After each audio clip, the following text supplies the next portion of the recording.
Well, there's always a lot of interest into whether or not Company A, Company B, or Company C will come out with a retro-styled camera. And certainly Fujifilm has come out with some that inspire a little bit of that nostalgia, and Nikon's done that occasionally as well. And everyone's always wondering, when will Canon join the party and bring out an inspired camera that looks back at some of their older designs from the 1960s rangefinders, or maybe from the early 1970s or the mid-70s with the AE1. Well, I've got a proposal that's a little bit different. I think there could be room for a new retro-inspired camera, but not from any of the big players you're thinking of.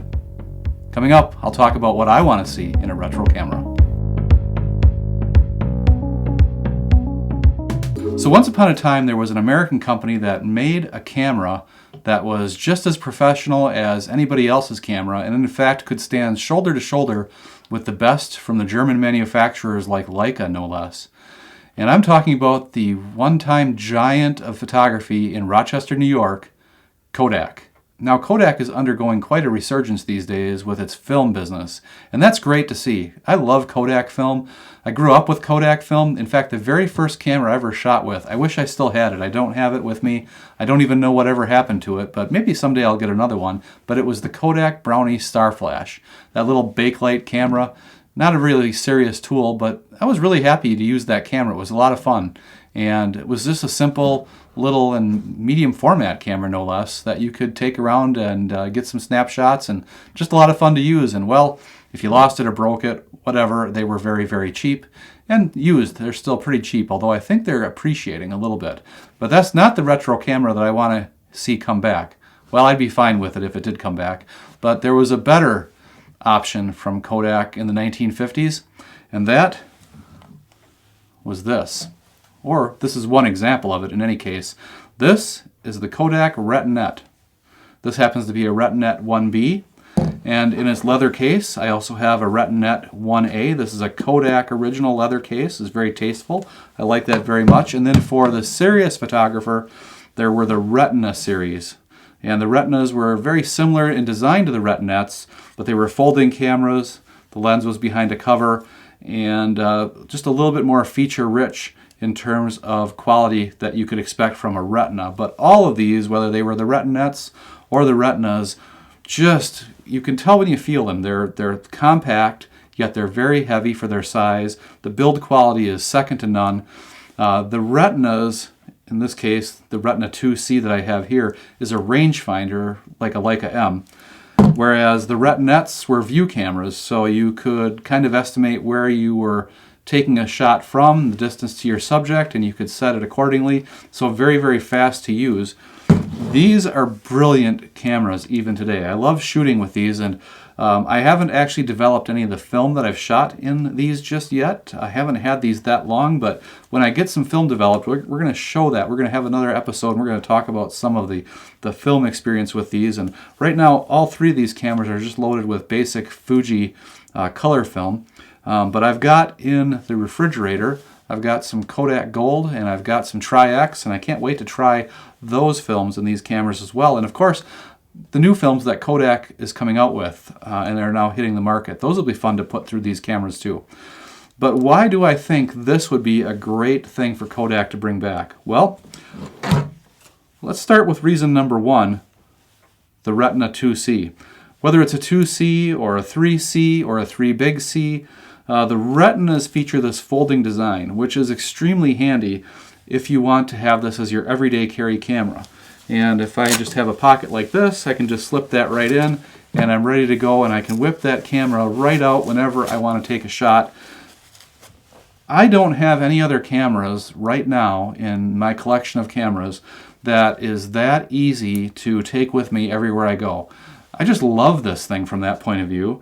Now, this is a vintage model from the 1950s, and it really needs a CLA, a clean lubrication and adjustment, and that means I got to find someone to do that, and the people who can do that with Retinas are starting to become few and far between. I think there's still one person, maybe two, out there that's doing that, so I've got to think about getting this into that person very soon for a CLA. This one in particular really needs it, and that's a good reason why I want Kodak to bring this back.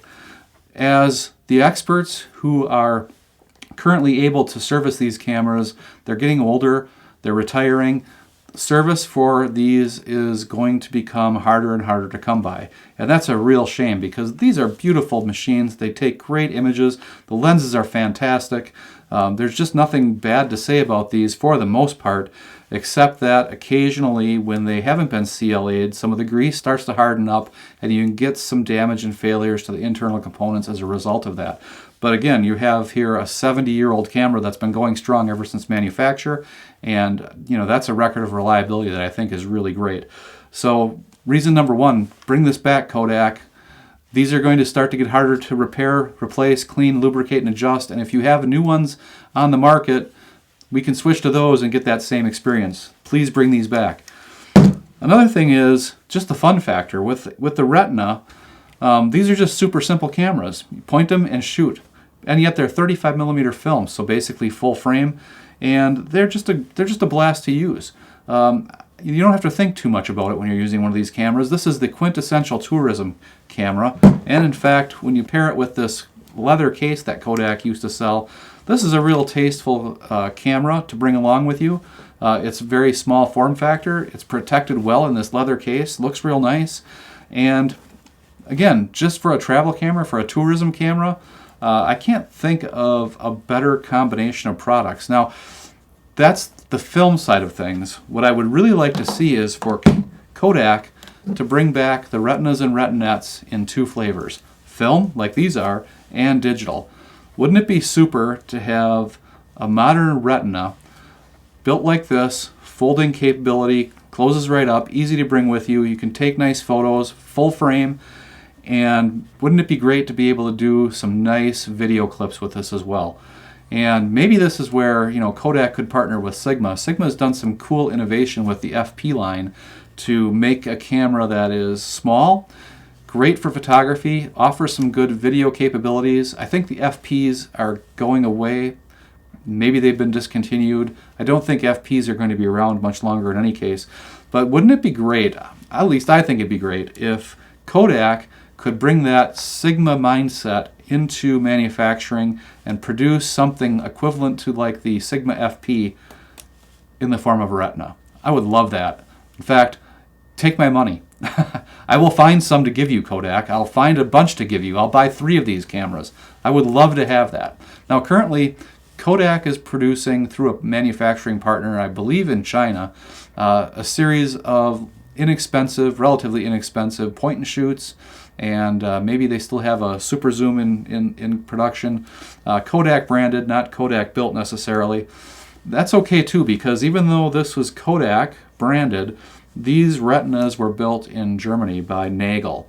Kodak acquired Nagel, and Nagel was a pioneer in 35mm film photography, as some of you may know. So Nagel built these, did a great job. I'd be okay with Kodak farming out manufacturing instead of manufacturing these themselves. I don't think that would be feasible for Kodak probably, but if they could find a manufacturing partner, this would be something I would like to see.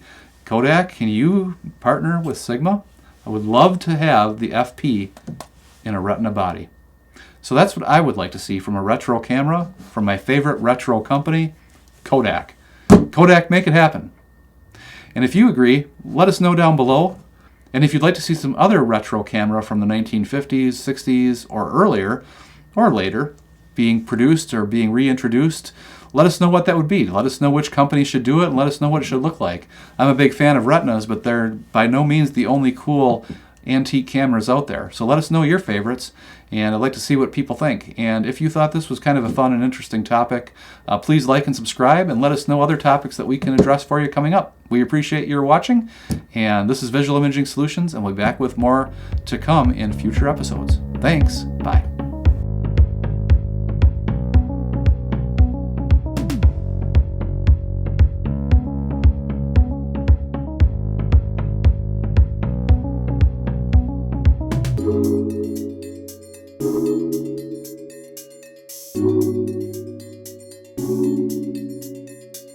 You